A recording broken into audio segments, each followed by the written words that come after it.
সেদিন আমি গেছিলাম একটা মিউজিক অ্যালবাম গানের শ্যুট করতে, জামাই ষষ্ঠীর আগের দিন। জামাই ষষ্ঠীর স্পেশাল গান ছিল জিৎ দাসের। আর এটা হচ্ছে আমাদের চাকদা স্টেশন। চাকদা স্টেশন থেকে ট্রেন ধরলাম, চলে গেলাম কালিনারায়ণপুর স্টেশনে। তারপর ওখানে নেমে সাইডে একটা ছোট্ট ব্রিজ আছে, ব্রিজটার নাম কি আমি সঠিক জানি না, এখান দিয়ে হেঁটে হেঁটে যেতে হয়। আর ওই উপরের যে ব্রিজটা দেখতে পাচ্ছ ওখান দিয়ে ট্রেন যাওয়া আসা করে। তারপরে হেঁটে এখান থেকে চলে গেলাম ওই দাদাদের বাড়িতে। দাদাদের বাড়িতে গিয়ে দেখো আমরা সব মেকআপ করে যে যার মতন বসে আছি, হাওয়া খাচ্ছি, যা গরম পড়েছিল। তারপরে চলে গেলাম, এই যে দেখতে পাচ্ছ উনি আমার মা সেজেছে, আর এই সাইডে আমার বাবা সেজেছে, আর আমি হচ্ছে শালি। যাই হোক, আর দিদি আর জামাইবাবু টোটোর সামনে বসে আছে ওই যে, আর আমাদের যে ক্যামেরা করবে ওই দাদাটাও সামনে বসে আছে। পাশে একটা বাড়ি একটুখানি শ্যুট ছিল, সেইখানেই আমরা যাচ্ছিলাম। আর এই যে শ্যুট শেষ, ওখান থেকে আমরা ফিরছি। তারপরে ফেরার পথে ওই দাদাদের বাড়িতে গিয়ে খাওয়া দাওয়া করলাম সবাই মিলে। তারপরে এই যে অন্য একটা কি গান ছিল, বেশ টাকা টাকা নিয়ে, সঠিক জানি না, তবে সেই গানে শ্যুট করার জন্য আমাদের এই ড্রেসগুলো এই দাদু দিল সবাইকে, বললো সবাইকে পরে নিতে।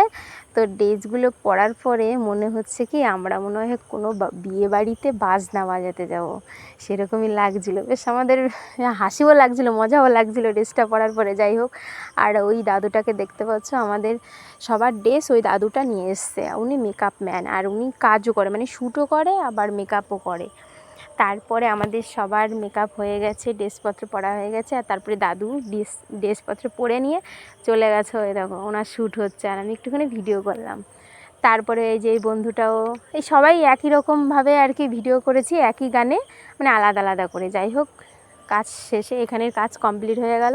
চলে গেলাম আমাদের এই ছোট্ট ভাইটার বাড়ি। তারপরে এর সঙ্গে দুটো তিনটে রিলস বানালাম।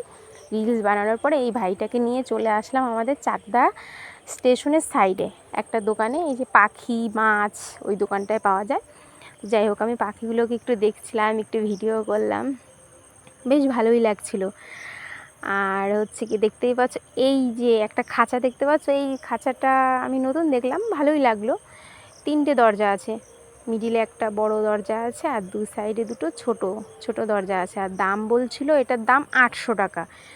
তো খাঁচাটা আমি আবার একটু ধরে ধরে দেখছিলাম। তারপরে এই দোকানে বসে আছি কারণ হচ্ছে ওই মালিক ছিল না বলে ওই ভাইটা বসে আছে, যে মালিক আসবে তারপর মালিকের কাছ থেকে কি মাছের কথা বলেছিল, সেই মাছ নেবে বলে এই বসেই আছি, যে এই মাছগুলো নেবে বলে।